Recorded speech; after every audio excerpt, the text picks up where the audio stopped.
another spring training. However, from last year to this year, this entire clubhouse is different.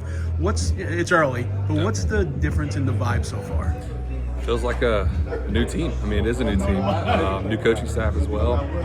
I mean, I think the time for spring training is getting to know everyone, start building that camaraderie, getting to know your teammates, and but the vibes they're off to a great start. You couldn't ask for a better start to the spring training.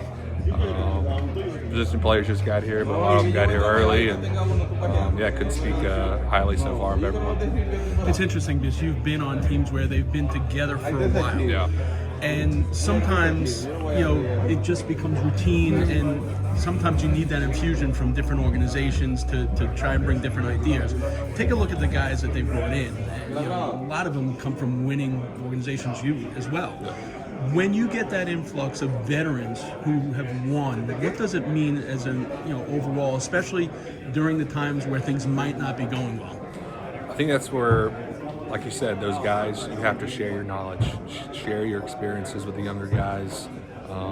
We've all been a part of something special, pitching the postseason games, and that's what it's all about. So for us to come in, like you said, with a new group, a lot of experience, we have to start building that chemistry now, and that's the only time you can do it. Is being here, staying here early, staying here late. Go playing golf in the afternoons, just building that friendship, and that's what it's all about. The flip side of it is, as well, the last couple of years, the minor leagues have experienced success. They've been winning. Yeah. As the younger players are coming, they've all experienced what it takes to win. How important is that for some of the younger kids? I understand winning at the minors is not the same as here, but to be able to learn from a Semien, from a Polanco, from a Bichette. We're going to be counting on them. When we see it every year, these young guys are going to be playing meaningful games for us in the big leagues.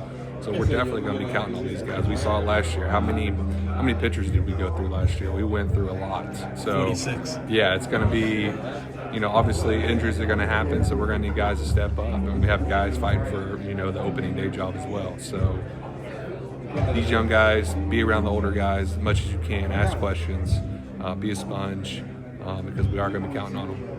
As a guy who's been in other organizations that have gone through changes in pitching coaches, what does that mean? Is it relearning a totally different philosophy? Everyone has pretty much the same analytics. Right. They know all the pitch, rotation. But what does it mean for you learning a new pitching coach? I think if you could just learn one small thing from each coach, they're doing their job. It's pitching. There's no secret to it. Yes, could we maybe emphasize, first pitch strikes more?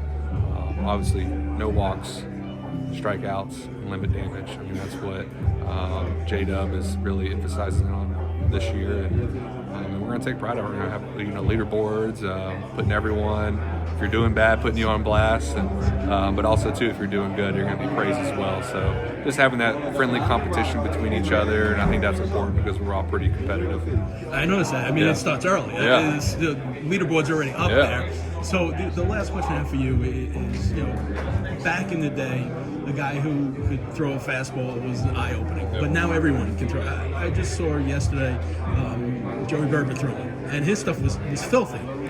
But there's so much nuance now. Like your fastball, you need to change your grip every so often, so your fastball looks different. They talk about the way a pitch plays.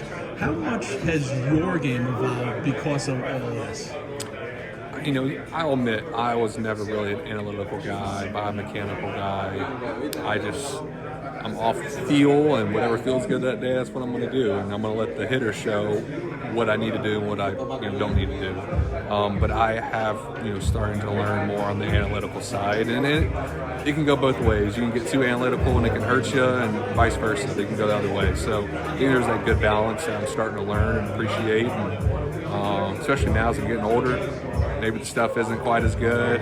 I'm coming off injury, so I'm going to have to learn, to maybe get guys out in a different way and be more of a pitcher and not rely on, stuff. So I think there's a good balance between both of them. What do you think it's going to mean to you if he makes the team to have one of the greatest closers in the game in Kimbrel, sitting in that bullpen? Yeah, I hate admitting it just because he's my locker mate right here beside me, but he was the guy I idolized, in high school and college.